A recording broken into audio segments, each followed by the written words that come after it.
Hey, speak for yourself, listeners. Before we start the show, I wanted to tell you about our brand new Fox Sports app and website, foxsports.com. Reimagined for the modern sports fan. Go ahead, download the new app now. You don't even have to pause this episode. Every day on the new app and website, you'll see the top stories in sports, plus a rich world of written content, videos, social media, and analytics to give you a 360-degree view of the most important stories of the day. Streaming live TV has never been so easy or elegant. Every Fox Sports game, including all pregame and postgame shows, are just one click away. For the extra invested fan, we also go deep with real-time wagering lines, trending prop bets, win probability, and key player projections. So download the new Fox Sports app or visit www.foxsports.com. Now, let's start the show. Welcome to Speak for Yourself. Marcellus Wiley here, the biggest troll. And here's Emmanuel Acho in the building. What's up, big dog? Hey, Sel, I put on a jacket for you today, sir. That's how you know I care about you and respect your opinions. I decided to get dressed for the show. Oh, I love you for that. I appreciate it. It looks a little robish, like you still may be in the bed slightly, but I'm going to let you live. Let's get it started, big dog, with the Cowboys. And Dallas' season to forget continued last night against the Ravens. Baltimore literally ran all over Dallas, finishing with nearly 300 yards on the ground. The Cowboys have now lost 6 of their last 7 and are in last place in the NFC least. Mike McCarthy said after the game, quote, "The fourth quarter of the season is upon us. Our goal is to finish strong." Acho, let's start strong. Any chance Mike McCarthy is one and done in Dallas? Big dog, there's absolutely a chance. And I'm so grateful that people are finally taking what I said back in week 6 seriously. You have to at least heavily consider Mike McCarthy being one and done. And there are several reasons why, but let me talk to you about 3. As a head coach, I look for 3 things that I believe you should be able to do. Number 1, can you choose your staff and can you delegate well? Number 2, are you a great leader of men, a great motivator? And then lastly, number 3, can you make great in-game decisions? 3 things. Can you choose your staff and delegate well? Are you a great leader of men? And do you make great in-game decisions? Well, Mike McCarthy clearly doesn't know how to choose a staff. Why do I say that? Defensive coordinator, Mike Nolan, was the 32nd defensive coordinator last in the league in 2014, the last time he was a defensive coordinator. And where do the Cowboys rank right now as far as rush defense? Dead last. But you know there's some solace, because the Cowboys' pass defense is actually top 10. But then I realized, wait a second, they're dead last in passing touchdowns given up. So the Cowboys have given up 2,000 yards on the ground. Tampa Bay leads the league, only giving up 890. And the Cowboys give up the most passing touchdowns. So Mike McCarthy doesn't know how to delegate, but surely Marcellus Wiley, this former Super Bowl head coach, is a great leader of men. Wait a second. The only time I've seen you lead your troops is when Andy Dalton has a comeback victory, but your whole squad doesn't know how to play with effort. Your own defensive backs told us that, and they don't know how to take up for their quarterback. So Mike McCarthy's not a great leader of men, but then I said, wait a second, he's won a Super Bowl. Marcellus consistently reminds me he's won a Super Bowl. So clearly he can make great in-game decisions, but wait a second. Week 2, Atlanta Falcons, you go for a fake punt? Down by 14 in the first quarter? Wait a second. Against the Washington football team, you're only down by 4. You run another fake punt and blow the doors open for Washington and let them run away with that W? So, Sel.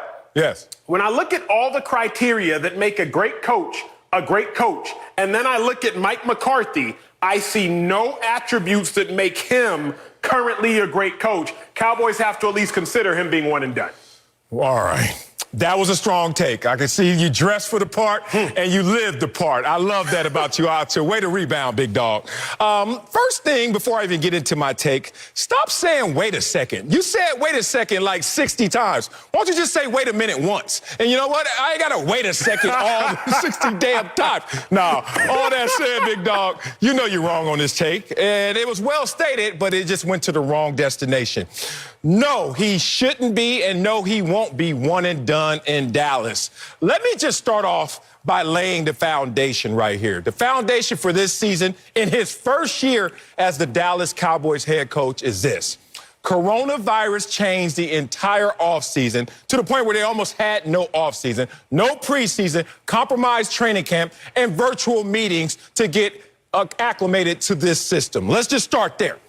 Then you lose your QB1. And he didn't lose his QB1 like the LA Chargers did with Tyrod Taylor, when really your QB2 is actually better than your QB1. You lost the best quarterback on your roster. Just had to lay that foundation and preface everything I'm going to say by that. That's why, in part, Mike McCarthy should not be one and done in Dallas. Now, let's talk about what he's done since he's been in Dallas. Culturally reset this team. And that's tough to do, especially in 1 year. We're not even finished with that 1 year just yet because the fourth quarter is upon us. But when it takes time like that, you have to be patient through that process. Most people out there, their greatest, biggest transaction will be the purchase of a home. For a franchise, one of its biggest acquisitions will be the head coach, outside of his franchise quarterback in Dak Prescott. So when you look at those two things, what's in common? You need comps. Let's talk about the comps. When you're buying or selling a home, you know you need the comps. When you're talking about a head coach, let's talk about the comps. All right. Bill Belichick in his first season in New England. Not even going to count the Cleveland years where he was losing 3 out of the 4 seasons in Cleveland. First year in New England, 5-11. Oh, but you know what happened? Won a Super Bowl in his second year. Interesting. I wonder what Acho would have said in that 5-11 season. Would he have given him a one and done, or would he have given him a pass so he could win the Super Bowl the next year? What about Jimmy Johnson? 1-15 in Dallas his first year. Won a Super Bowl in years 4 and 5. I wonder if Acho would have been patient through that process. Bill Walsh, 2-14 his first year. Won a Super Bowl in his third year, become a historical coach. Kyle Shanahan, right now, who is a losing coach with Jimmy G. You take Jimmy G out the equation, he's 6-24 as a head coach without Jimmy G. Is he on the hot seat? Was he one and done? No, not at all. I mentioned all of those coaches, those 4 coaches, and I put them in that order, and I combined them all, and none of them had a Super Bowl championship for equity before they were in a situation like this. So why would Mike McCarthy be one and done, Acho, when he already has the equity and he already is on a projection that may turn around based on what he did in Green Bay before? Sel, it is not that you lose. It is how you lose. You talk to me about Parcells, 5-11, Shanahan, all these other great Belichick coaches. was 5-11. It's not that you lose. That's not the issue at hand. It is how you lose. Peep this. We talk about Sean McVay, one of the greatest young coaches in the game of football right now. He is 33-0 when he goes into halftime with the lead. 33-0. But how come Mike McCarthy has a losing record, Marcellus Wiley, when you take halftime with a lead? That is a clear indictment of coaching. Marcellus, please also, you have to stop talking to me about former equity. I am not trying to indict Mike McCarthy for his past success. I am trying to talk to you about present value. You just brought up stock market. I'm not talking about past success. I'm talking about present value. There was a day that Marcellus Wiley was one of the best pass rushers in all of the game of football. There was a day. Oh, when Marcellus Wiley had a club rip move. Hey, when you had a club rip move that couldn't be stopped. That did rip. But Marcellus. What? That did rip. Oh, it was nice. But do you still think that would work? No. If I did it wouldn't. Because what you were as a football player is not what you still are as a football player. What Mike McCarthy was as a head coach is not what Mike McCarthy or who Mike McCarthy still is as a head coach. The problem is you were letting Mike McCarthy rest on the laurels of 2009, rest on the laurels of 2010. But all we have to do is look at recently. You know the guy that replaced Mike McCarthy, Matt LaFleur? His first 28 games. He's 22-6. Mike McCarthy's most recent 28 games, 8-19-1. You're talking about similar teams. You're talking about the same Aaron Rodgers. And don't talk to me about the lack of the Dak Prescott. I'll get into that later. But the Cowboys were 1-3 with Dak Prescott as a starter finishing games. If you want to bring up the last time the Cowboys were bad with Tony Romo in 2015, when Tony Romo got hurt, At least they were 2-0 with Tony Romo. They were good with Romo. With Dak Prescott, the Cowboys were still struggling. So I look at Mike McCarthy as the fixed factor. Let's not talk about all the excuses as to why he's struggling. God, I write so many notes when you talk because you just take me all over the place. I'm talking housing market, you talking stock market. I'm talking about Bill Belichick, you talking about Bill Parcells. I love you, Acho, but damn it, take the earwax out your ears and rock with your boy. You're talking about, how you lose matters more than if you lose. This ain't college football. This ain't the BCS where we care about the complexion of a game. It's about wins and losses. We're talking about two different things. I'm talking about patience in a process. The same process that saw Mike McCarthy in Green Bay take a 4-12 bunch, and in 5 years, they won a Super Bowl. After going 8-8, 13-3, and then boom, Super Bowl championship. But Acho's not patient with that. Acho is not respecting that process. So, hey, patience is a virtue, and it's rewarding. If you don't want to go there, I will go there. Let's not talk about past equity all the way exclusively. Let's talk about present day in terms of status, in terms of reputation, and in terms of should you stick with Mike McCarthy. I'm going to name some names, and Acho, stop me when you hear a bad coach's name. Bill Belichick, Pete Carroll, John Gruden, John Harbaugh. I might stop you at Gruden. Really? Okay. Sean Payton. In the last decade, I might stop you. In the last decade. Oh, okay. I'm talking about the entire person, but you want to carve off his last decade. Okay. Continue. You in your 30s are suspect so far as too. Sean Payton, Andy Reid, Mike Tomlin, Doug Peterson. Anybody? Maybe you can stop me there. Oh, you don't want to stop me because you were in Philly. And Mike McCarthy. I just named you 9 coaches. Oh, who are they? All active NFL coaches with a Super Bowl ring. Oh, is he in good company? Yes. You know why he's in good company? Because he earned that, Acho. Equity is not given, brother. You got to go earn some of this when you're talking about a head coach. And I'm looking at Mike McCarthy in a situation. It's in turmoil. It's in flux. It is certainly fluid. You lose your QB1. Oh, that's fine. We got one of, if not the best, backups in Andy Dalton. Oh, we lose our QB2. We go to QB3, QB4 with no offseason. But Acho is sitting here pushing the panic button, saying it's over for you, Mike McCarthy. Despite you've turned around a franchise before, despite you being in a company of other great coaches. Oh, no, there's no way you could be a great coach because of what reason? Fill in the blank for me, Acho.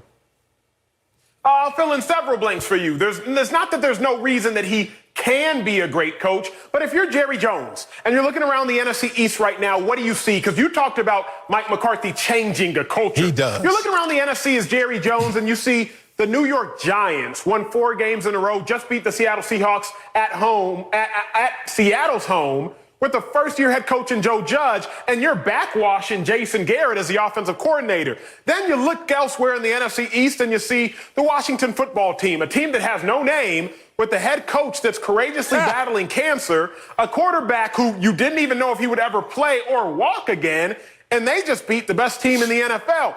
You're looking around as Jerry Jones, and you're like, wait a second. The Giants have a head coach who's shown he can rebuild a culture. Washington has a head coach who's shown he can rebuild a culture. They both are winning with backup quarterbacks, and I'm out here with Mike McCarthy, a backup quarterback, and I ain't got nothing to show for it. Marcellus, if you're going to ask me to pay attention to the details, then I ask you to do the same. Did you not listen to what Stephen Jones said this morning? Can we bring up the quote, please? Oh, you got something. Stephen Jones, who's basically the assistant general manager on the team, he says, I think we got good football players. It's just right now we're not executing. There's a similar group of guys out on that field who last year weren't that inefficient against the run. I'm convinced we can get the job done. Now, Marcellus Wiley, you're a smart man. At least I used to assume you were. All Stephen Jones is saying right there is we got the players, the same players we had last year when we weren't this bad. What changed? Connect the dots. Coaching change. So I just ask that you also pay attention to the room and what Stephen Jones, the assistant GM, is saying about his own coaching staff. Wow. You based that premise on the assumption that Coaches can change, but players can't change for the better or for the worse. Every day you go on that practice field, what we used to hear, either you're getting better or you're getting worse. Don't act like since you have a coaching change that the players are static. Oh, all we can do is get better with any coach. No, you can have regression. You were joking with me with my dent rip move. Yeah, that worked for a few years. Then them injuries piled up, and that engine started to get taxed, and that rip move wasn't working. How dare Marcellus Wiley in that moment? Yeah, I went third person. How dare I in that moment blame my coach? I couldn't blame my coach because the man in the mirror was yelling at me too damn loud. Acho, we got to keep this conversation about what matters most. It's the man in the mirror. And Mike McCarthy standing in the mirror is a Super Bowl head coach, a winning Super Bowl head coach. Let's talk about some other coaches. I love the comp game. I'm just going to kill you with comps. Sean Payton. Oh, no winning season in his first three. These comps aren't comparable. These are comps. I'm going to give you to you why, because you got to be patient through the process. Did Sean Payton have a winning season in his first three? Oh, no. Did he go to 2 Super Bowls and end up winning one? Yeah, he did. What about Pete Carroll? His first 2 seasons. Did he win? No, there was losing seasons. Did he win a Super Bowl in his 4th year? Yes, he did. Doug Peterson, I talked about losing season in his debut. But the best comps come right home to you. Let's go with Dave Campo as a Dallas Cowboy head coach. 3 straight 5-11 seasons. 3 straight. You trying to tell me Mike McCarthy, who's a former Super Bowl winning head coach, is not going to get but one? Acho, the way you want to play the game, only one? Sell. Don't sell me to death, because I'm about to sell you on this, and here's the comp. You ready for this? Mike Holmgren. What? Mike Holmgren, remember him? Oh, that's the coach that won 2 Super Bowls in Green Bay. Everyone said he was a great head coach. Went to Seattle in his first 4 seasons. Losing record and only 1 playoff season. See how that equity buys you time? That's all I'm trying to tell you, Acho. I know you haven't been on this planet as long as me, but when you accomplish things like your boy, it buys you time. Same with Mike McCarthy. Woosah. I know. I'm doing it. I'm doing what you hate the most. Marcellus Wiley. What? Marcellus Wiley. Yes. Before there was a microwave, before there were ovens, how did you have to heat up food? Campfire. All day. And the campfire's probably going to take a little bit longer than the microwave. But guess what? The times change, sir. The times change where you can see coaches come in and succeed very early on. So, sure, you could still, Marcellus, go out, start a little campfire, throw your food on a skillet. Honestly, you could go hunt and gather your own food like they had 200s of years ago. Or you can Instacart food to the crib. You can throw it in the microwave, and you can watch it heat up and succeed instantly. Joe Judge got the Giants succeeding right now. That looks fairly instantly. Ron Rivera, given the context of the struggles Washington has had on the field and off the field, he has them succeeding fairly instantly. So if you want to live in your old school primal estates of, well, let's just wait for Mike McCarthy to put the Dallas Cowboys over this campfire. Hey, son, go fetch me a couple logs and a couple sticks. I'm going to start this fire right here and just wait.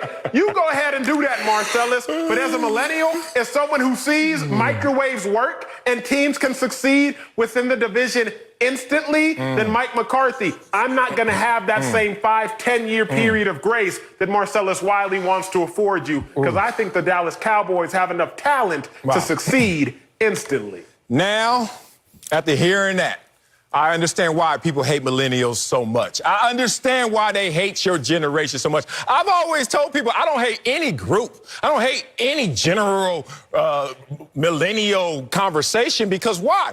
I got to get specific with the individual. So, Acho, when they told me I was going to work with a millennial, I was excited because you was going to change my mind. Now, listening to you, you ain't did jack but prove all of those other people right. Acho, you take living in the moment to the fullest. I mean, that's why you're still single. To the fullest. You over here giving me comps like Sean McVay. Oh, did he win a Super Bowl? No.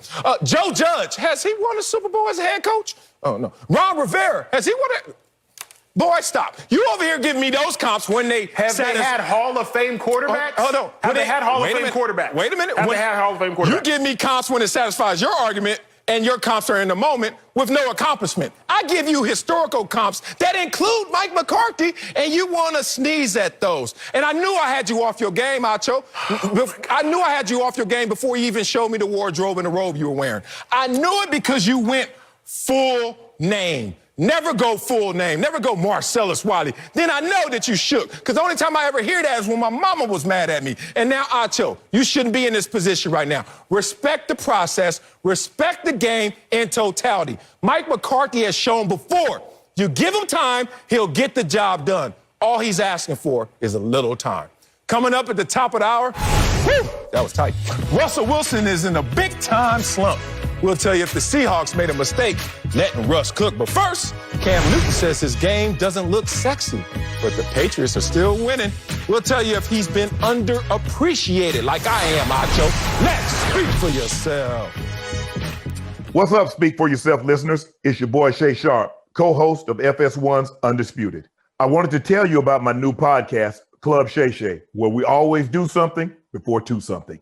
Each week, I sit down with a guest for a drink and conversation, and as host and proprietor of Club Shay Shay, I welcome in esteemed guests such as Snoop Dogg, Floyd Money Mayweather, LeVar Ball, Isaiah Thomas, just to mention a few. Whether I'm talking to an athlete, a musician, an actor, or a lifelong friend, Club Shay Shay is a place where people share inspiring and motivational stories about their journeys to prominence. The new episode drops every Monday on Apple Podcasts, Spotify, or wherever you get your podcasts. Subscribe to Club Shay Shay now and make sure you never miss a new episode. Now, back to Speak For Yourself. Welcome back. Cam Newton's stats this season don't look like a former MVP. Cam has more interceptions than touchdown passes, and he has thrown for less than 100 yards in 2 straight games. Despite all that, the Patriots have still won 4 out of 5 to get back in the playoff picture. Cam says his style of play this season isn't for everyone. Take a listen. Acho. A lot of times, the appreciation of how I play the game is not the sexiest thing. You know what I'm saying? And I'll be the first person to tell you that. Like, people are always comparing quarterbacks to quarterbacks, which is the right thing to do, but the style of play is completely different. And I'm not here to throw up this or throw up that, but however the game needs to be won, that's what I'm willing to do. And that's running the football, that's passing the football. Either or, it's my job to protect the football and be efficient. So, Acho, has Cam been underappreciated this season?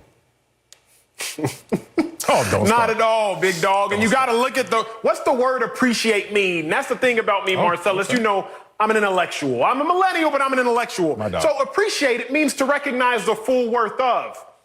I'm not absent of recognizing Cam Newton's worth. I'm properly assessing Cam Newton's worth or his lack thereof. What do I mean, Sal? We always say this. The best ability is availability. I get that, but that only is like a small prerequisite. Marcellus Wiley, back when I was in middle school, yes, 5 to 10% of your grade is attendance-based. Just show up, and that's 5 to 10% of your grade. Even in high school, it's right around 3 to 5% of your grade, just purely attendance. Basel, by the time you get to college, surely not at Columbia, are you getting bonus points just for showing up. Cam Newton, the biggest thing he's doing right now is showing up. He's there on Sundays. He's been healthy. That's been the question around Cam Newton. Will he show up? Will he be available? Will he be there for his team? And he has been. But I'm not going to give Cam Newton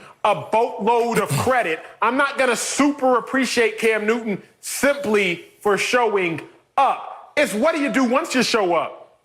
5 touchdowns, 9 interceptions. We haven't seen a quarterback that bad statistically in 25 years since Trent Dilfer threw 11 starts. I just don't know when you're looking at Cam Newton, the same Cam Newton I'm looking at, I don't know how you can say that we are underappreciating Cam. I think we're accurately appreciating Cam. Has the Patriots right now with 6-6. They've won 5 out of their last 6. They're doing some things, but I don't know how you could say that we are underappreciating 5 touchdown, 9 interception Cam Newton.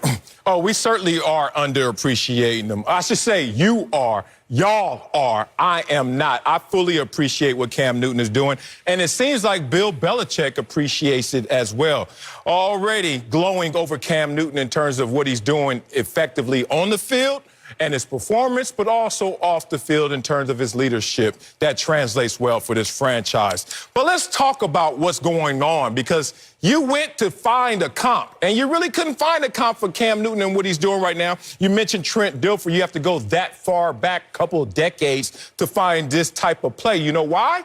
Because the game has changed. Acho, you are intellectual. You're a very intelligent individual for a state school guy. But the problem is you have reached your limit right now, because never did you fathom, maybe I can't find anyone like Cam Newton, because maybe the game is not the same as it once was. Let's talk about what Bill Belichick is doing, what Sean Payton is doing, and what Marcellus Wiley understands. Yeah, that's two third persons. Here we go. Cam is 4-2 this season when rushing 10+ times. Oh, Cam Newton is also a winning quarterback when you take in everything, as Acho wants to point out. His touchdowns and his interceptions. More interceptions than touchdowns, but still a winning quarterback. How? 6-5, and he was out the lineup for a few weeks because of COVID. Still a winning quarterback in New England. Remember, New England, that was supposed to be bad this year. New England with no resources and weapons. 6 undrafted wide receivers out there for several games for Cam Newton to throw to, but still a winning quarterback. This is why the game has changed. I'm going to take you back to 2018, when those same quarterbacks that rushed for 10+ times were out there. Their record, 20-1. What about last year? 18-0. And Cam Newton this year, oh my God, we already saw it. 4-2 in his career, 8-2. What Belichick realized is Cam Newton hit the ground running. Looked like he picked up this playbook on day one. But the problem was the COVID rocked him, took him out the lineup. They had to build him back up. And how did they build him back up? By going to his sweet spot. Not only Cam Newton's sweet spot, but the new sweet spot that has been found in the NFL.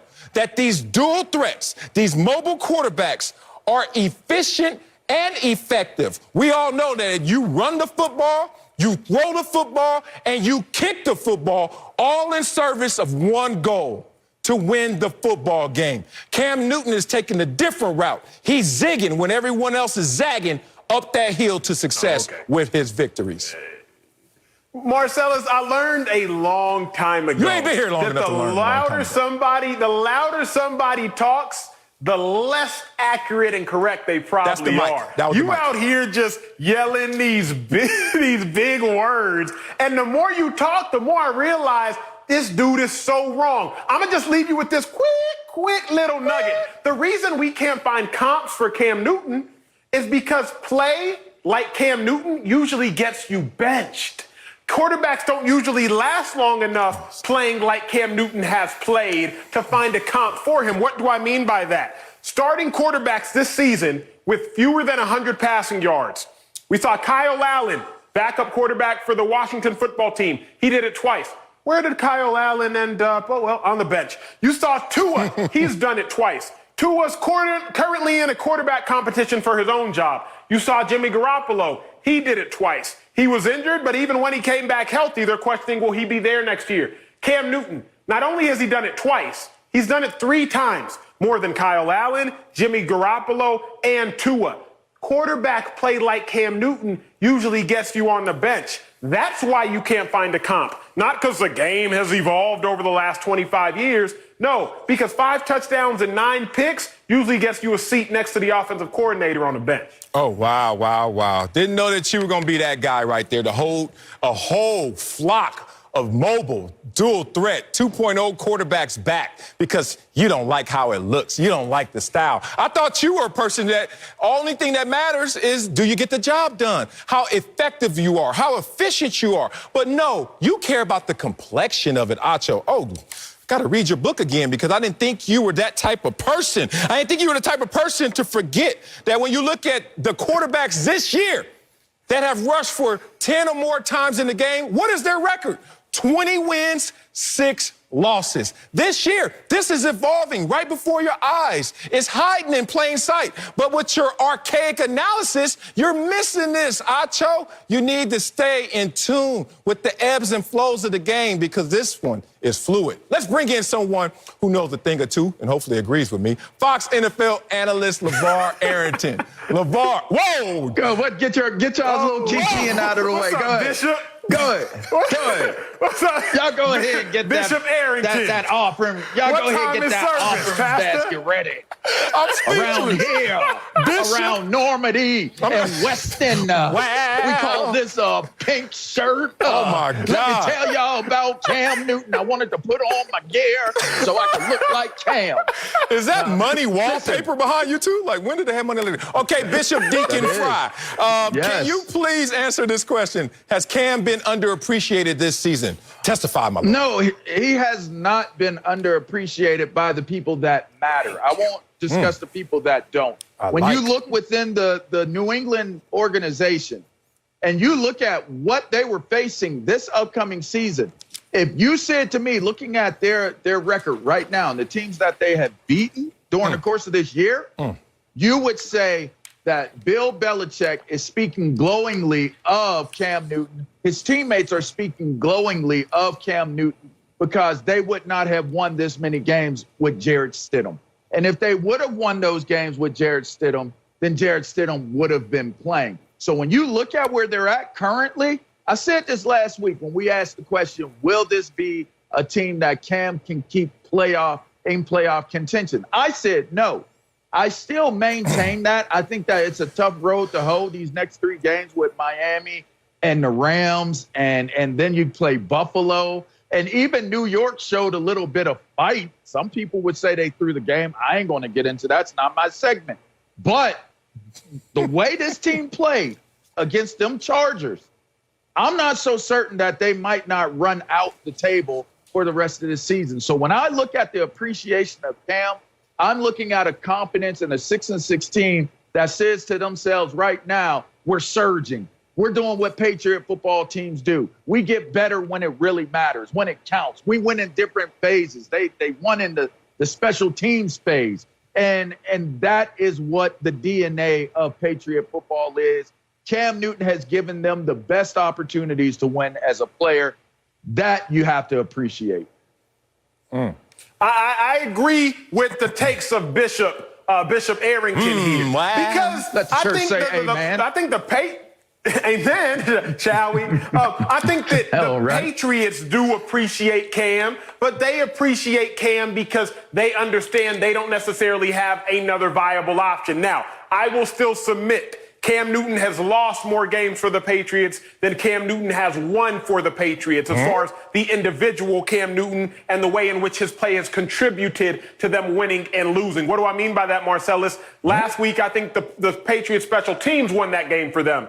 But Cam Newton lost that game against the Broncos. He lost that game against the Niners. He lost that game against the Bills. So that's what I mean to dive into the nuts and the bolts of exactly what it is that I'm saying. Now, with all that being said, I just don't think that you can appreciate the icing. I'm trying to appreciate the cake. What do I mean? Sal, the rushing touchdowns that you're telling me Cam Newton has given me, that's icing on the cake, big dog. I love that you can run the ball as a quarterback, but you are a quarterback as well. What can you do as far as finding the other weapons on my team? But don't come to me and simply say, well, look at what he's doing running the ball and neglect what he's doing passing the ball. I like the icing on top of the cake as well, but I don't order a cake just to eat the icing. What's up with the rest of the cake? That's what I'm looking at when I talk about Cam Newton and these Patriots. Can I have that? Go ahead, Bishop Fry. This is what you have to understand about what's going on with the Cam. Y'all making me laugh. Y'all got to stop messing with my outfit because I got points to make here, all right? Now listen to me, because I'm giving you some real gospel right here that y'all can take away from this sermon, and make sure you leave $5 in the collection plate. Nothing less than that, all right? We got to keep the doors open so that the Lord can do his work. Now think about this, okay? You guys are talking about all these stats, him throwing the ball, him getting touchdowns throwing the ball, or him running the ball, the comps and all that. But when you really look at what Bill Belichick wanted to do this season, He wanted to buy himself some time. This was not a Super Bowl run year. I don't know that it was even a playoff projected year for this coaching staff in New England. You go and you beat a Baltimore Raven team at the moment in time that you did, was still a very hot team in the National Football League. That was a very pivotal moment, not only for Cam Newton, it was a very pivotal moment for this Patriots team. You talked about throwing those to the weapons, finding the other weapons. They don't know what their weapons are right now. And they don't know exactly what they're going to be able to do with this current personnel on offense. And that's why you heard Cam say at the end of his sounder that we use, that it's about being efficient and protecting the ball. Cam Newton is doing exactly what they are coaching him and telling him to do. And for that, they are building trust. They're learning what it is that they're going to do. How are we going to move forward with this next group of guys that they're going to bring in this offseason? They're positioning themselves to be able to move forward with Cam Newton, and Cam is executing the plan the way they want him to. Yep, he is. He's buying into the style of play, and that's why he's saying, look, on beat, I am playing within the style that's going to be most effective, most efficient for us. It's not going to be sexy, but it's going to work. Think about it. Cam Newton in his career, when he gets those 10 or more carries in the game, 75% win percentage.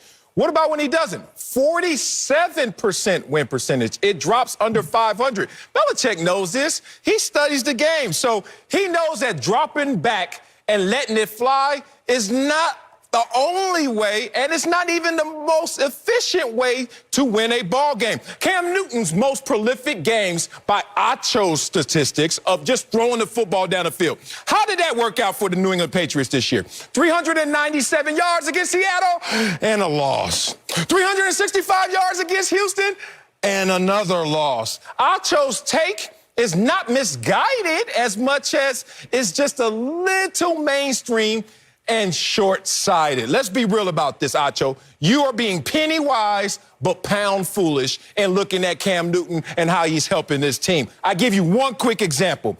Cam Newton had a 2-yard carry on the first drive in the first quarter against the Chargers. And what happened? It was just a 2-yarder on 4th and 1. He gets the first down. They continue that drive. What happens on that drive? They score a touchdown. It doesn't appear sexy on the stat sheet. But guess what? Anyone who can move the chains and continue to dominate on third downs, you got something there. My last point is a full screen, a nugget of just showing you where Cam Newton really resides. It's not about the passing efficiency and leaders. Acho usually makes this point. But let's talk about running with the pack if you're Cam Newton. Look at these quarterbacks and their yardage per game in terms of rushing. I see 8 quarterbacks' names here. I see 6 quarterbacks that are above, at 500 or above. I only see 2 losing quarterbacks when you're talking about the top 8 in rushing yardage per games. And those 2 are Deshaun Watson with that hell of a schedule they had this year. And it's not his fault. And it's not his fault. He damn near playing at the MVP level. And Daniel Jones, who got hurt, and this team is suddenly starting to respond. Imagine if Daniel Jones was out there with this team in this response. Acho, I love you. Great take. Just a little bit off the mark. Coming up, Carson Wentz is out like as a starter in Philly. We'll tell you if he actually needs a change of scenery. Next, Speak for Yourself. Welcome back to Speak for Yourself. The Eagles announced yesterday that rookie Jalen Hurts will start Sunday against the Saints over Carson Wentz. Doug Peterson said he made the switch because, quote, we need a spark. Peterson also didn't rule out Wentz being inactive for Sunday's game. Dang. Hall of Famer Brett Favre compared Wentz's situation to Ryan Tannehill when he left Miami, saying, quote, maybe a change of venue will serve him well. Acho, does Carson Wentz need a change of venue, scenery? Absolutely not. Wentz doesn't need to change his scenery. The Eagles need to change the scenery around Carson Wentz. He doesn't need to go somewhere else. Just fix what the heck is around him. So if you live in a house and you live in your house and you realize, like, it's not necessarily very tidy. You go out to your yard, your grass is brown and like light green, all discolored and muddy. You walk back inside, you see, man, the walls are starting to get a little crusty. You know what I should do? I should go move to another house. No. Why don't you just fix the house you currently living in, which will be cheaper and probably easier than just trying to up and move? You don't need to up and move Carson Wentz, and Carson Wentz doesn't need to up and move. The Philadelphia Eagles need to take care of home. What do I mean? When Carson Wentz was at his best, 2017, well, you had Zach Ertz, Nelson Aguilar, Alshon Jeffrey, Trey Burton, Torrey Smith. They all played more than 14 games that year. All of Carson Wentz's help was there, present, readily available. Well, now you look at this year. Alshon Jeffrey, he's missed 8 games. Zach Ertz, he's missed 5. Rager, he's missed 5. Deshaun Jackson, he's missed 8. Dallas Goedert, he's missed 4. All of the help around Carson Wentz is nowhere to be found. One of the most baffling things, Marcellus Wiley, I have seen in football in a long time is the ignorance around the lack of help for Carson Wentz. Everybody's looking at Carson Wentz like, man, he's terrible. He sucks. What's going on with Carson Wentz? When all you got to do is look around and realize, wait a second. Maybe it's not all on Carson Wentz getting bad. Maybe this 27-year-old quarterback in his physical prime didn't all of a sudden forget how to play football. Maybe, just maybe, the Eagles forgot to take care of what was around Carson Wentz. He doesn't need a change of scenery. The Eagles need to help change the scenery around him. Oh, man. Look, he needs a change of scenery, but he won't get it. No easy way out in this situation. This is truly the definition of what a dilemma is, which is 2 bad choices. Look, door A, door B, both bad for Carson Wentz because he's in this situation where he's been benched. No one could ever foresee this level of regression from its franchise quarterback. 19 months ago, they gave him $128 million, banking on him to at least be solid to great as he was earlier in his career.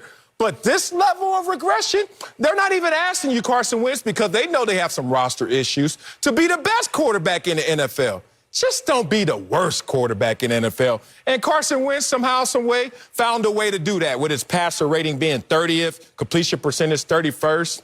And the most giveaways in the NFL. That's how you find yourself in this position, Carson Wentz. It's not the fact that they drafted a second rounder in your position.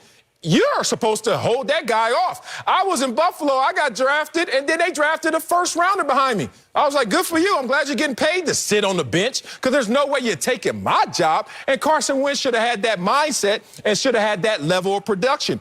But he didn't. So now he's in this position where he knows he has to fight himself through all of these issues. Now, how's he going to do that? First thing, he has to hope that Jalen Hurts doesn't play well. Everyone is going out there with conventional wisdom saying, I don't think Jalen Hurts is going to play well. He's going to struggle. But if he doesn't, if he plays well, all the issues that are going to hit this team going forward. Because are you going to have the highest paid backup in NFL history in Carson Wentz? Are you going to think about trying to trade him? Or are you going to be in a situation where you're like, hey, it is what it is. We got to eat the money on our roster. I love Brett Favre in terms of being a player. Him being an analyst, I've had my issues with Brett Favre, certainly. He keeps giving me ammo. So now he compares this situation to Ryan Tannehill. It sounds like a great comparison on the surface, except there's one important factor that he didn't take into account.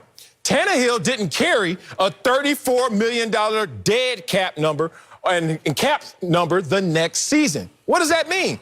You have to look at these situations entirely different. I don't know what you do with Carson Wentz, but the first thing he needs is a timeout like I do with my kids and make sure they understand the issues of their behavior. He needs to understand the issues in his performance before he's back on that field. Still, there's so many errors with everyone's logic, so I'm not mad at the errors in your logic. But let me talk about a few things. Yeah. Number one, The Eagles are holding on to former greats that are way beyond their prime. True. Jason Peters. I'm scared to even say this because he's 6'5", 360 pounds, and they call him the bodyguard for a reason. But Jason Peters' best days at offensive tackle and offensive guard, they're behind him. Deshaun Jackson, everybody knows what Deshaun Jackson means to the Eagles franchise. One of the most memorable plays in Eagles history, punt return against the New York Football Giants. But Deshaun Jackson's best days are behind him. It's just the laws of Father Time. So the Eagles are still holding on to a bunch of players on that roster that they probably should let go. The second point at hand, Marcellus, you told me that Carson Wentz is at the bottom of the barrel at quarterbacks. Yeah. Well, the only running back on the Eagles roster that has played every game this season is the overachieving, kudos to him, but 5'6", 180-pound Boston Scott. The only receivers, Marcellus Wiley, that have played every game for the Eagles this season is the 5'11" college quarterback Greg Ward. If you're going to look at Carson Wentz with a microscope, look at everyone else with that same microscope. Because when you do, you will start to see the inefficiencies and the deficiencies everywhere else on that roster. And that's the problem that you, along with everybody else, are making. Now, the last thing I'm going to say is this. Yeah. Jalen Hurts, he might play well. I'm not going to say that he won't, but you know there are two things in life. One, there's something called beginner's luck, but I don't think that's applicable in football. What I do think is this. You can't game plan for a Jalen Hurts in which you've never seen. You got 4 years of film on Carson Wentz. You see Taysom Hill go out there and have early success, but then what happens after? It's hard sometimes to game plan for quarterbacks that you've never seen. So I won't be surprised if Jalen Hurts plays well, but I also am not convinced that that's a fair comp, comparing Jalen Hurts in a 1 or 2 game sample size to Carson Wentz and struggles that he may or may not have been having. Oh, Acho, I love you so much, man. But I'm just speaking from experience, man. When you make the most on the team or you up there in that top end, that top tier, you will be used as a scapegoat if all things don't go well with the team. If the wins don't add up, if they don't like how it's looking out there, they start at the top in terms of the money that you make. And scapegoat starts with a big old capital S. Just draw a line right down the middle of that S, and it's called money. That's why we're picking on Carson Wentz. I know that he has issues around him. Look, with the projected cap of that $175 million next year, yeah, they were going to have issues regardless of older players not living up to their money. But Carson Wentz is in his prime, a young player. You're supposed to live up to that expectation. Carson Wentz needs to go and pray that Jalen Hurts struggles, and I've been there before as a backup. It's okay to pray for the downfall of the starter. Pray that he struggles, because then you can blame the coaches, you can blame the roster, and say all the issues are systemic. Anything short of that, oh, there's hell to pay if you're Carson Wentz. Coming up, Taysom Hill is keeping the train rolling in New Orleans. We'll tell you if he's proven he's a starting quarterback in NFL. Next, speak for yourself. Cam Newton and the Patriots look to keep rolling against Aaron Donald and the NFC West leading Rams tomorrow, 7:30 Eastern on Fox, NFL Network, and streaming on Prime Video. Let's move on to New Orleans. Taysom Hill replaced the injured Drew Brees a few weeks ago, has kept the Saints' 9-game winning streak on track. He's thrown 2 touchdown passes and has rushed for 4 more in his first 3 starts as an NFL quarterback. That's prompted some to say Hill is showing why he's a starting quarterback in the league. So, LeVar, you're back with us, but let's start with you. Taysom Hill, prove he's a starting quarterback in the league? Say yes. Taysom Hill has proved a lot to me right now. Filling in, doing his thing, 3-0. Kudos to Taysom Hill. I will not take that away from him. But what I also will not make the mistake of doing is granting Taysom Hill immunity to the same skepticism we have about quarterbacks that have the same attributes as him.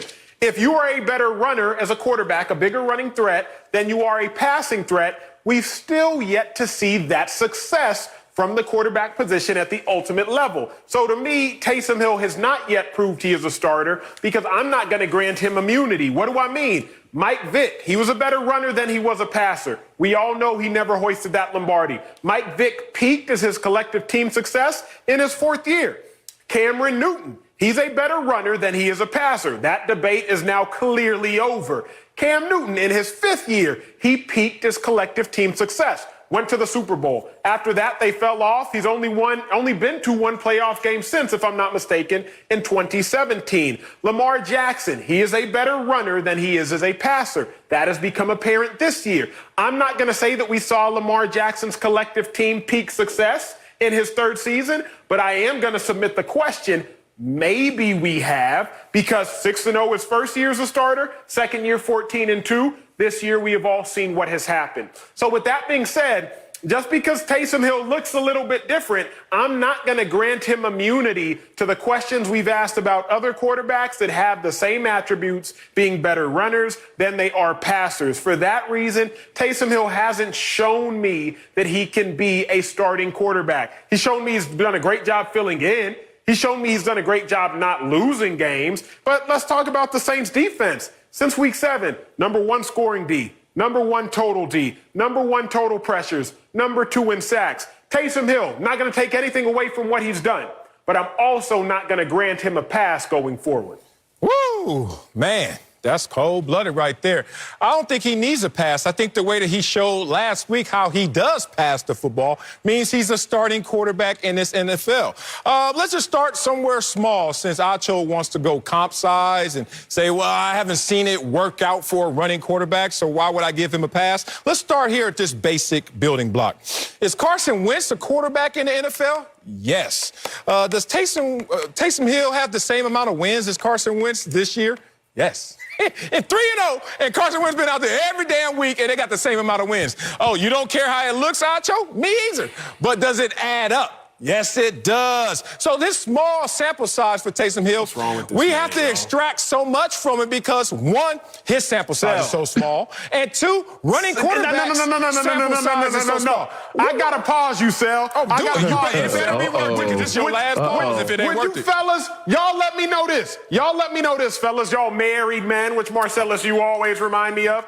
Would you ever dare compare the 10 with no makeup on who just got out of bed with the crusty still in their eyes to the 5 fully made up on their best day? Don't sit here and compare with me somebody in Carson Wentz at his worst to Taysom Hill. Marcellus is comparing Carson Wentz at his worst to Taysom Hill at his best. That's the comparison, LeVar Arrington. A 10 should be a 10 with makeup on. Marcellus, no. Marcellus is comparing Carson Wentz with the crusties in his eye. Carson Wentz still got the bad head going on. He's comparing Carson Wentz at his worst to Taysom Hill at his best. Don't do that, Sal. Please don't do that. First of all, you act like I told Carson Wentz to play this bad or told Taysom Hill to play this well. That's on them. And Carson Wentz has had 3 times as many opportunities this year, and he still look a mess. That's all on you, Carson Wentz. I ain't got nothing to do with it. Back to my point, since you try to take me off it. You have to remember, Acho, my playing career, I think it was one of the best in the world. You know why? Because it gave me perspective. I ain't talking about how good I was. I'm talking about I was good, I was great, and I sucked. Guess what? I know how it all looks, no matter who you are, no matter where you try to hide. In this situation, Taysom Hill in those 3 games has shown us that, one, he can run the football at the quarterback position, but more importantly, he can pass the football at the quarterback position. Dive a little deeper. 3rd down, 11 of 13 on 3rd down with 126 passer rating. You know what it tells me about Taysom Hill? Dude is pretty special in terms of knowing the game and the pace of the game and how to keep those chains moving so he can go out there and be that true dual threat. I'm going to leave you with this nugget on my first lap because Taysom Hill right now is putting up some numbers that puts him in damn good company. We're talking about a small sample size, but 58 rushing yards per game and a 71 completion percentage. Puts him in the company of guys like Mike Vick in 2010, RG3 2012, Russell Wilson 2014, and Lamar Jackson 2019. Only guys ever do that. You know what that tells me? Oh, he's in the company already of a quarterback that we say is the GOAT of being a 2.0 in Mike Vick, a Rookie of the Year, an NFC champion, and an MVP. But Acho thinks that that guy doesn't deserve an opportunity to show what he could do for a full season. I reject that.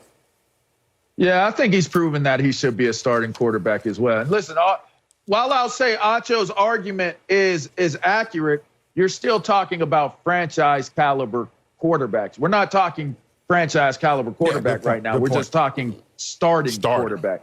He is good enough to be a starting quarterback. Here's what has been really, really interesting to me, kind of mind-boggling as a former defender. We came into this season knowing that Taysom Hill's popularity was based off of him coming in relief duty and what? Running the ball, being this crazy athlete out there on the field. So by game three, them defenses are supposed to be touching that man. They're supposed to be putting them pads on him, putting that hat on him, and you're not supposed to get the same results. The one thing about Taysom Hill that I'm seeing right now that I'm really enjoying, and the reason why I think he should be a starting quarterback, is that he is overcoming the adjustments that everybody has already thought they needed to make if Taysom Hill was the starting quarterback. And for that and that reason alone, he has earned the right to start. Now, there is a caveat, but I'll give that on my next round.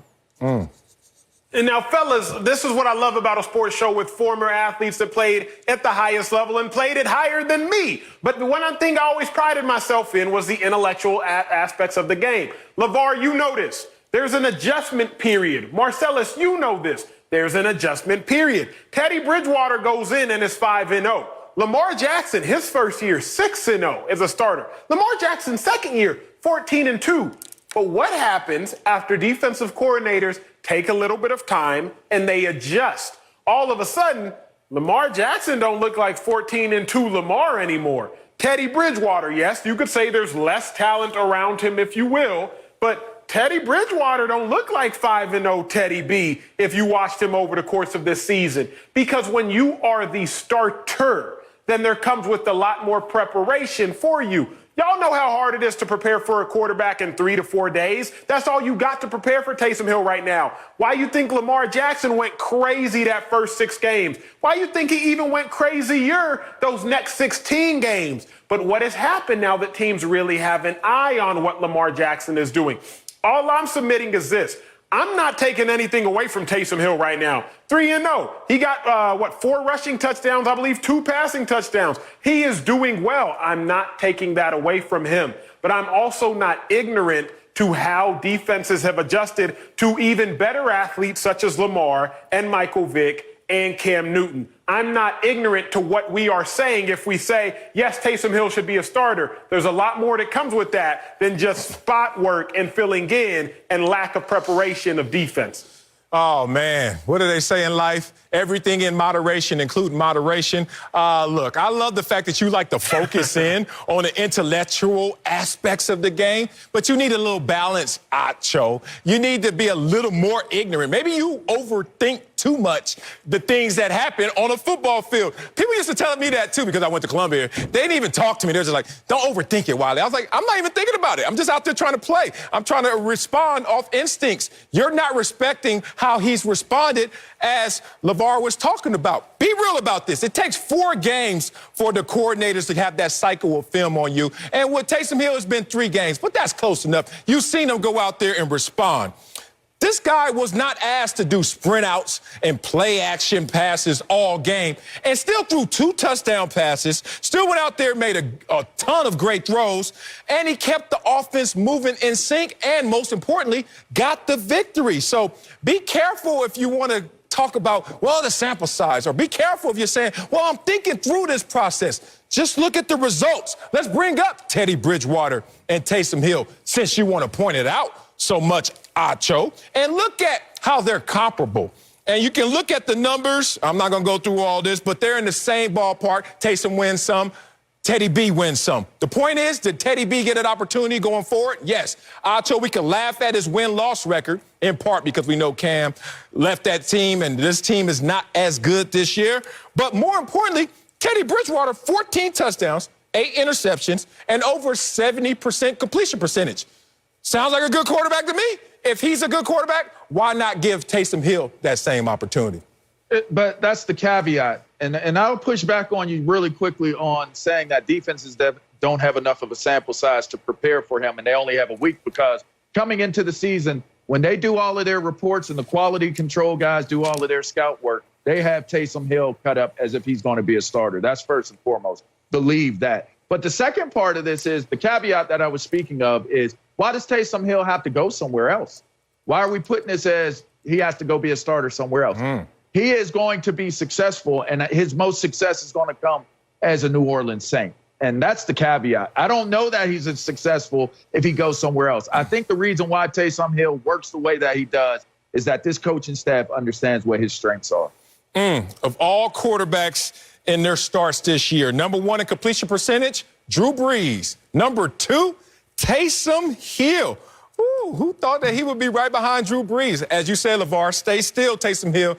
You got something going in New Orleans. Coming up, Dallas took another L last night. Cowboys legend DeMarcus Ware will let us know if Dak can fix their issues. That's right, Marcus Ware next on Speak for Yourself.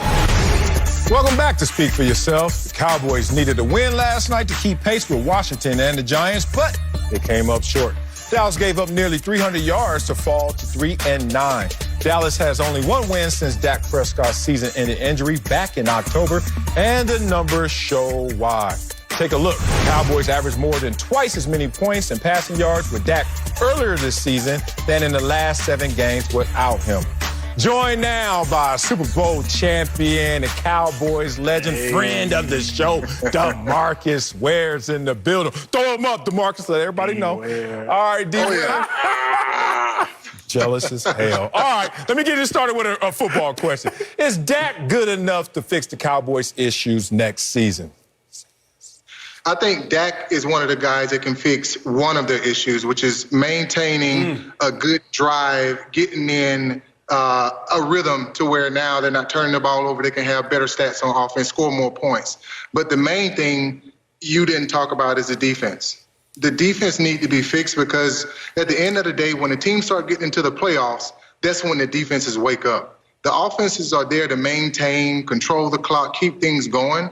But the defenses, they really turn up. We always know that, and that's not there right now. Look, I agree with D. Ware, and I think the operative word there, he said, Dak is good enough to fix one of the issues, but Dak Prescott don't tackle nobody. Dak Prescott don't play middle linebacker. Dak Prescott can't cover nobody. So I think we would be foolish to convince ourselves that, well, Dak Prescott were back, things would be different. Again, I submit to everybody, the Cowboys were 1-3 with Dak Prescott. Now, they were losing in like more fanciful fashion, bigger scores, losing by 49-38 to the Cleveland Browns instead of losing 21-3 and 21-6. So they were prettier losses, but they were losses nonetheless. Again, I go back to the year everybody compares this Cowboys season to 2015 when Tony Romo got hurt. The difference is the Cowboys were winning before Romo got hurt. The Cowboys were still losing when Dak Prescott was out there. So I agree with D. Ware wholeheartedly. Like, Dak Prescott can fix one of the issues, but it's kind of like that game when you try to slam the hippos down. You try to hit one, and then here comes another one. You try to, you try to smack one of them things, and there go another one of them hippos. Like, sure, you could fix the passing offense, but then what about the lack of rushing offense? Fix the lack of rushing offense, but what about the passing defense? It's just a game of hungry hippo that Dak Prescott cannot single-handedly fix. Hey, D. Ware, you know what's crazy about Acho? He must like you way more than me, because when I say the exact same thing you said, all of a sudden I got to go up here and have 2 hours of debate when all DeMarcus Ware said is that Dak is one of the leaders of this team and obviously a productive player. D. Ware, can you set him straight? Because I know in absence, the heart grows fonder. In his absence, looking at this team, it's night and day. Shouldn't Dak just go out there, perform, and his value's gone up just because he's been absent? You know what the thing is, man? It's almost like the heart left the team. I'm talking about from a leadership standpoint, defensively, offensively. I know that a lot of guys been injured on the offensive line. There's a lot of different names on the defense. But the thing is, I'm talking about the heart, the grit when players get out there and really, I mean, when you put them pads on and you hear that, I didn't hear that last night. Right? Nope, I've seen a lot of guys walking around. There's no mentality. There's not a lot of character in the team just from that point. So from my perspective, that's the leadership that's missing that Dak had for the team. Yeah, they were losing football games, but they were losing them, like Acho said, in a different type fashion. But no matter what they were still scoring. Teams were still scoring a lot of points on the Dallas Cowboys. Again, it goes back to the defense. How can we improve the defense? If you're giving up 150 yards a game, I'm just guessing right now, you're going to lose football games, no matter how you put it. And then if you have guys blowing coverage, not being responsible in the right places, that's going to lose football games regardless. Marcellus, first off, let me clarify something, okay? I don't just disagree with you and agree with D. Ware. I just happen to like D. Ware more than I liked you because I grew up in Dallas and I was fond of his play. Like you, on the other hand, I didn't like very much. But that's besides the point. Let me talk to D. Ware's point. I never said that Dak isn't necessarily the heartbeat of the team, but a heart don't matter if you still got clogged arteries. Your heartbeat don't matter if you still obese. Your heartbeat don't matter if the rest of your body can't function. So Dak Prescott is the heartbeat, so to speak, of the team. But the problem is the Cowboys team already has too many issues. And let's not act like Dak Prescott didn't have a whole bunch of empty calorie stats. Can we bring up this full screen for my dog, DeMarcus, and my dog, Marcellus Wiley, please? They don't want to see all this. Nah, you don't have to. But people love knowledge. Knowledge is power. Think about this. The highest percentage of passing yards when trailing by 9 points plus. 47% of Dak Prescott's yards came when the Cowboys were down by 10. That's nearly 50%. You remember when you go into the grocery store and you buy them chips? D. Ware don't remember that because you can tell he don't eat chips. But Marcellus, you know this. When you go to the grocery store and you buy them chips, half the bag is just empty air. That's the problem. Half of Dak Prescott's yards are just empty stats. So I'm not saying the Cowboys won't win more or lose more glamorously with Dak. All I'm saying is when they had Dak, they were still losing. You know what, D. Ware? Get on him, Wiley. You already know I'm coming. Look, my dog, hey, he's the king of omission. That means he will put up a full screen like that and have D. Ware going back to the homies in Dallas like, damn, I didn't know Dak had all them empty calories. You look at me. Don't look like I eat a ton of empty calories, but it look like that's all Dak eats. And I'm going to tell you how he did it on this one. He put up there when trailing by 9+ points, 46.8%. I did the math. When trailing by 8 points, just one number off, is down to 3% in empty calories. I just made that up right now, D. Ware, but the point is, I'm trying to win an argument up here. Let's be real. I got a real question for you, D. Ware, all seriousness. If we were to insert Dak Prescott into the lineup healthy next year, just like I'm thinking of inserting you into this show instead of Acho, if you were to insert Dak Prescott into the lineup, what do you think the chances are the Cowboys make the playoffs and be a true contender? You know what the thing is? Manuel Acho talked about the arteries being clogged, but there was heart there, right? You talked about, and he also talked about the empty calories. So if we can shred some of these empty calories, they're going to lean up the team, right? They're going to be a lot more effective. Hey, you're going to unclog the arteries, and guess what? The blood is going to be pumping, right? And that's when Dak comes back this season. And I feel like from that point, they'll also get the offensive line.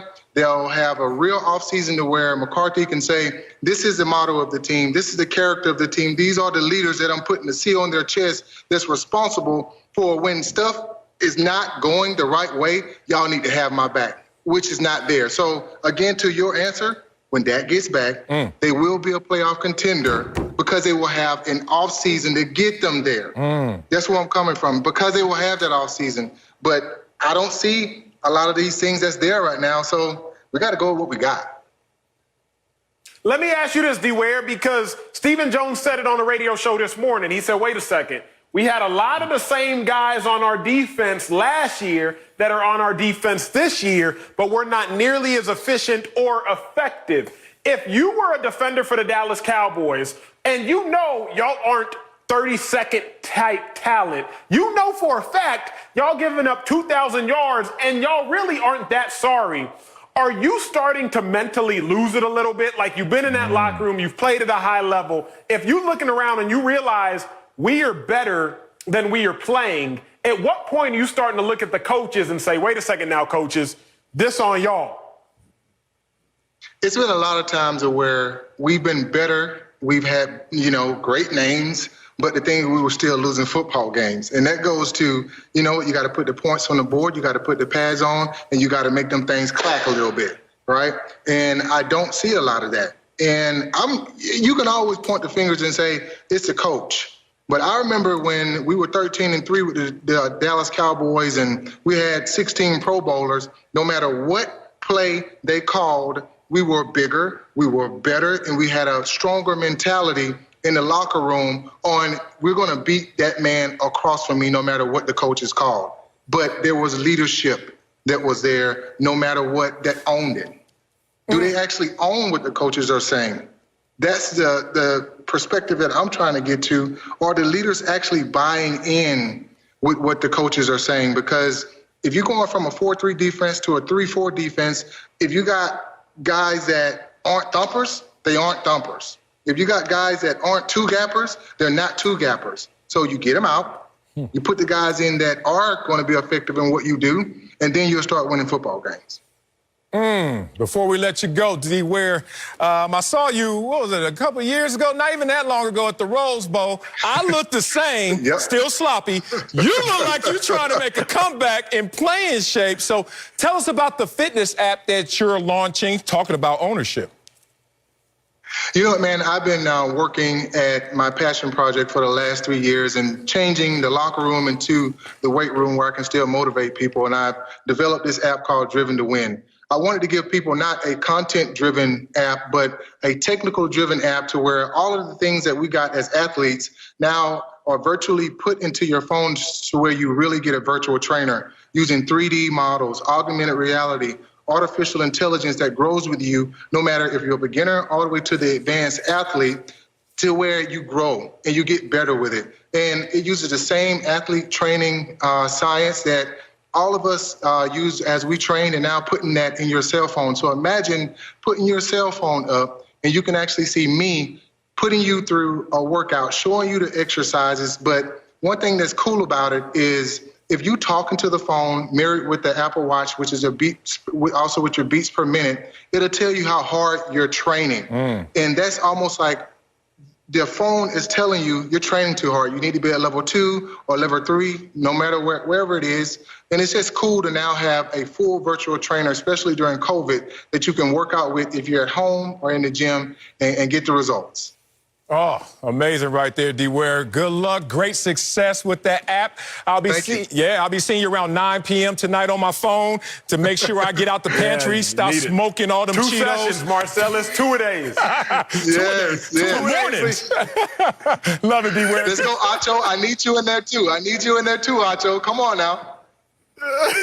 Oh, Acho, you ain't got nothing to say. He's like, I got a six-pack. Shut up, Acho. Respect, D-Ware. Keep it going, big dog. Coming up in our big story, that ain't right, Acho. Russell Wilson was cooking earlier this season, but not recently. We'll tell you if the Seahawks mishandled their quarterback. Next, speak for yourself. Welcome back.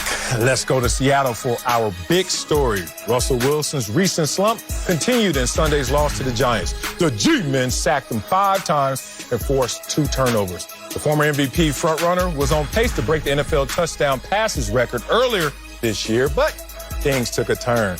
Take a look where Russ was on fire in the first 5 games this year with 19 touchdown passes, only 3 interceptions, but in his last 7 games, he has only thrown 13 touchdown passes with 8 interceptions. And the Seahawks are only 3-4 in that span. LeVar's back with us. But Acho, did the Seahawks mishandle Russell Wilson this season?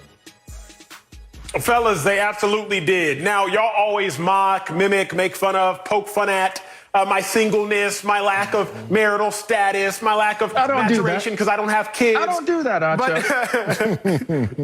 You're right, Bishop. I apologize. Let me knock Marcellus. You do that, Marcellus. But I like to prepare for things before I get into them. And I understand this because of what I've heard about parenthood. It's your job as the older, wiser parent to make sure you do what's in the best interest of your children.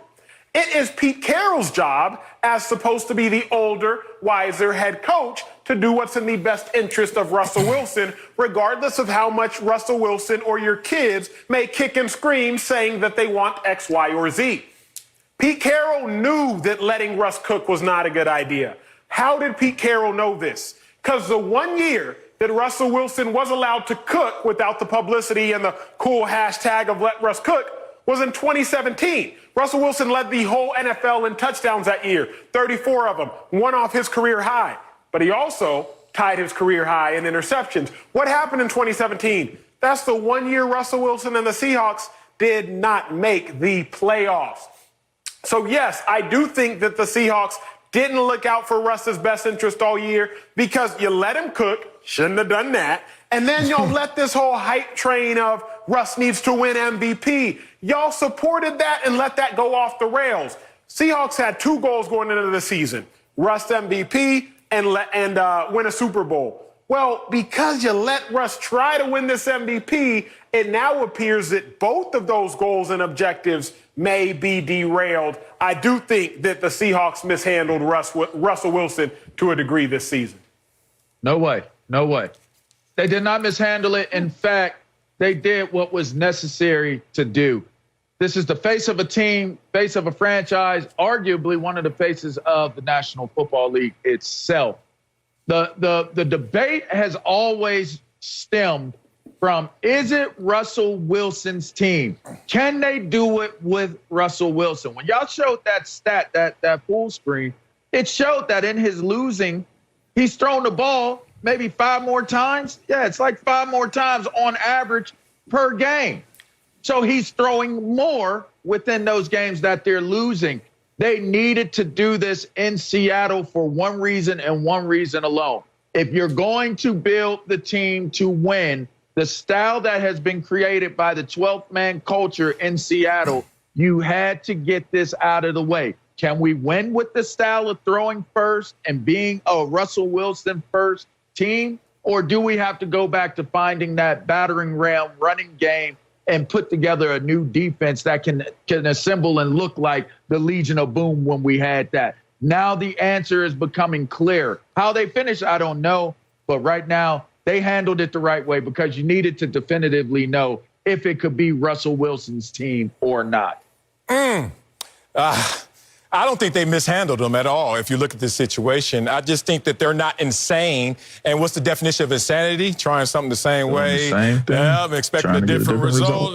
You got to change things. So guess what? Going up the path, they realize we keep running into this dead end. Look, we have a Super Bowl championship. Should have 2 with Russell Wilson, but we have our 1.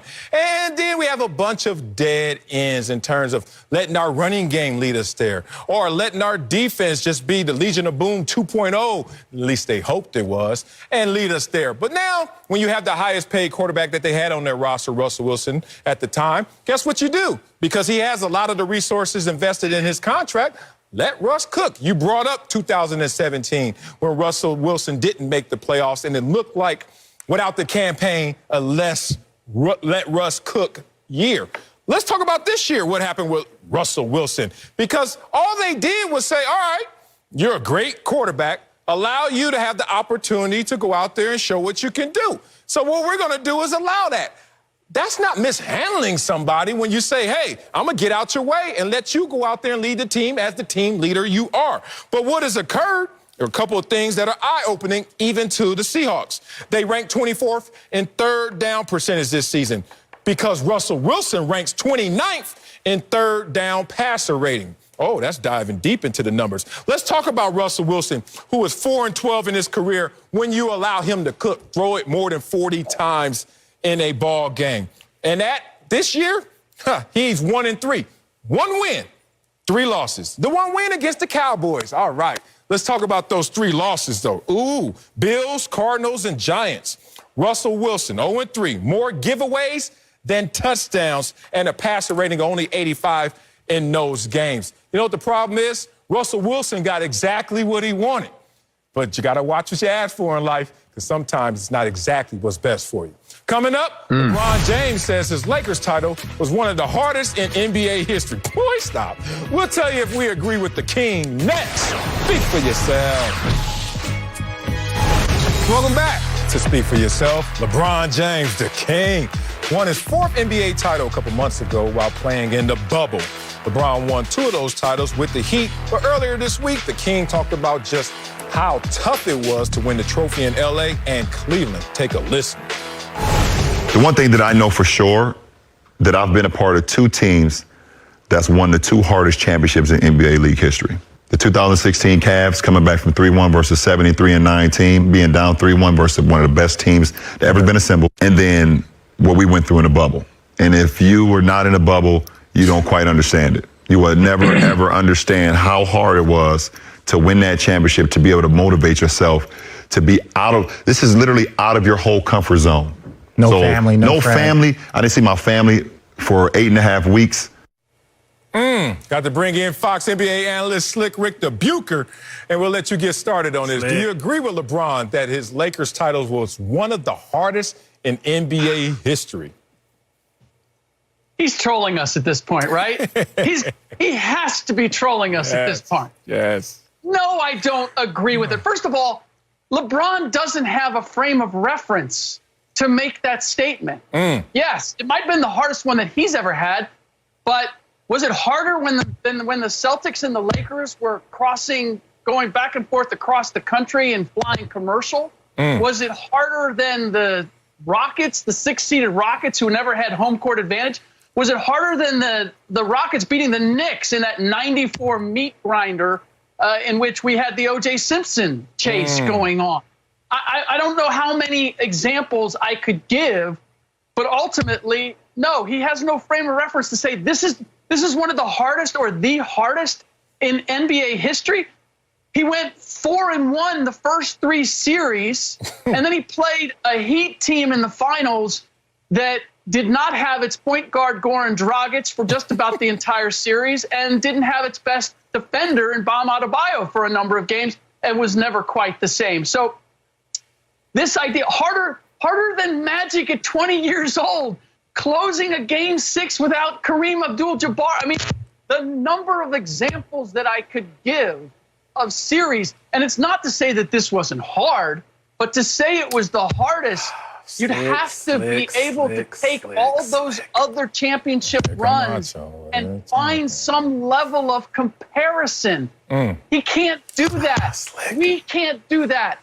That's why we've never done it. And he says it so matter-of-factly, without question. By the way, this was, the 2 hardest ever. You don't understand this. Come on. Slick, here's the issue. Marcellus always uses this quote, and I hate it, but for the first time in life, I've understood it. Oh. Slick, you are too far in the forest to see the trees. Slick, all these examples you're giving me, Slick, are isolated individual incidents. Magic having to play the 5 because Kareem was out.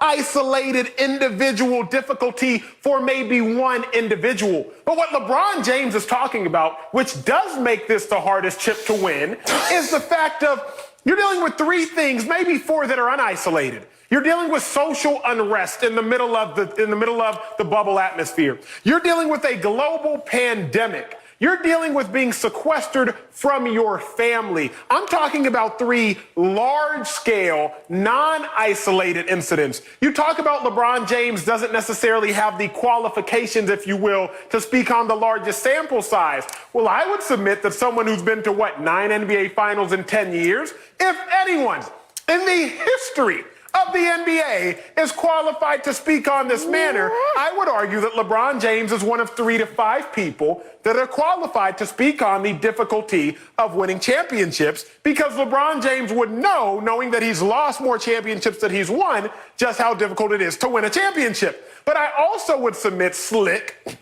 that we can't downplay being sequestered from family when we see what Daniel House Jr. had to go through, sneaking people in the middle of COVID, even though he shouldn't have been doing that for several reasons. So while championships are usually difficult, Slick, because of the physical component, while championships at times are added difficulty because of the emotional component, now you have the racial component, the emotional component on 10, the physical component, the psychological component, and LeBron James dealt with and trumped all of those things in the middle of a pandemic. Come on, Slick. Come on, Slick.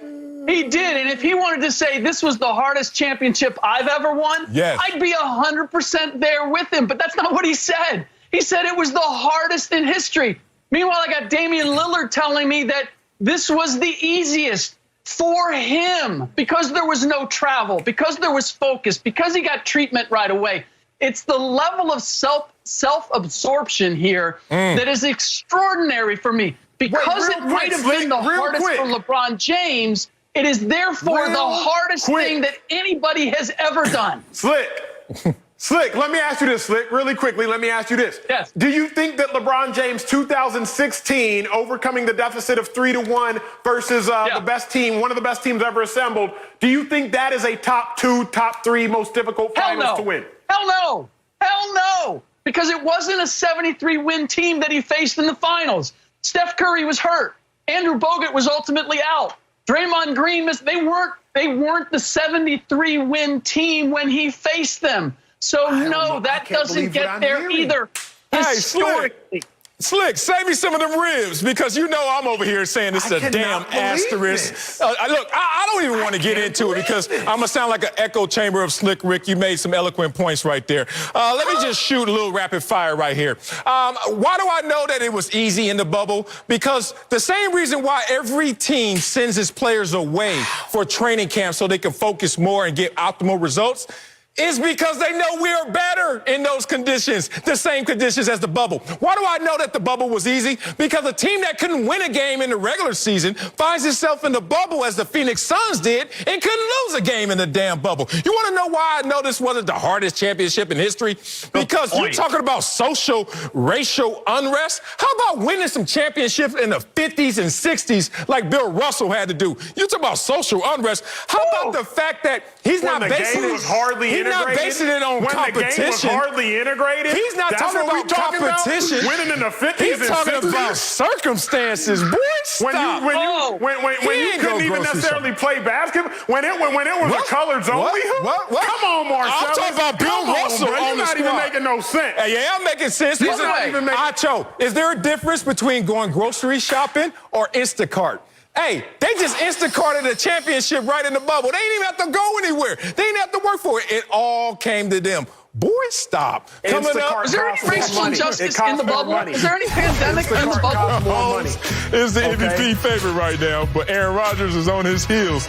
We'll tell you which quarterback is leading the race. Speaking of race, for the hardware, next. Speak for yourself. Acho, stop. Welcome back. Patrick Mahomes, the heavy favorite to win NFL MVP according to Fox Bet. Mahomes leads the league in passing yards for the 11-1 Chiefs. He's ahead of Aaron Rodgers, who leads the NFL in touchdown passes with 36 for the 9-3 Packers. So, Acho, are you betting on Patrick Mahomes or Aaron Rodgers winning MVP? Big dog, this is the toughest question you've asked me all day, but I'm going to say Patrick Mahomes. My reasoning for why, it depends on how you look at the coin. Patrick Mahomes, he's going to throw for 5,000 yards, the only quarterback to be on pace for 5,000 yards this season, and only 3 interceptions. The fewest interceptions we've seen out of a quarterback to throw for 5,000 yards, Peyton Manning with 10. Like, Patrick Mahomes is not only going to ball as far as offensive output, but he's going to have limited risk with that. We always hear high risk, high reward. Well, Patrick Mahomes is about to give you high reward with very low risk. Aaron Rodgers is killing it with his offensive output as well. 36 touchdowns to Patrick Mahomes, 31. But if you're really making me split hairs here, I think that Patrick Mahomes, what he's doing as far as yardage plus touchdowns plus such a small number of interceptions, I think he'll run away with it. Aaron Rodgers has a great story. First-round quarterback was drafted behind him to replace him. He starts balling. But Patrick Mahomes has a great story as well, to be a 2-time MVP winner in 3 years. Also equally fairly unheard of. I got to go with Patrick Mahomes. You're not wrong, Acho, but you're just not right. I'm going with Aaron Rodgers right here. You asked me yesterday about the curriculum at Columbia, and one of the courses we had to take was called Logic and Rhetoric, how to be convincing in an argument. Obviously, I did well in that class, as you can attest to every single day. Correct, Acho? Okay, so let's talk about it in sports world. Logic and rhetoric? How about numbers and narrative? That's how Aaron Rodgers is going to win this argument. By the numbers. Who has the highest passer rating in the entire NFL? Aaron Rodgers. And that's a cumulative assessment of his overall game, which means, by the numbers, He's playing the best at the position. Let's talk about completion percentage that's higher than your guy, Patrick Mahomes. Let's talk about passing touchdowns, where, once again, he's first in the NFL. That matters, lighting up the scoreboard. But let's talk about the narrative as well, as everyone casts Aaron Rodgers away. Oh, he's done. He's in decline, his old butt. Let's draft at his position. First rounder. Let's move up in the draft and get Jordan Love. So he's going to be a sympathetic figure.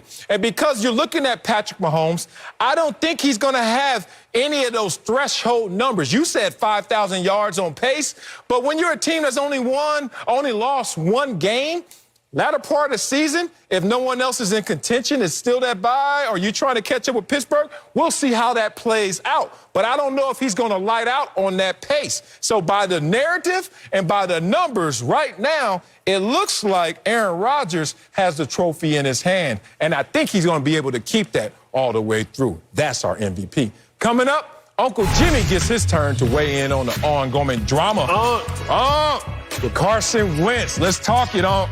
Next, don't speak for yourself.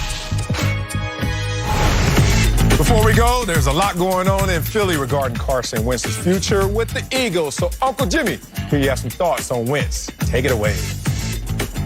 Carson Wentz and the Philadelphia Eagles are involved in what one can only describe as a love-hate relationship. Okay.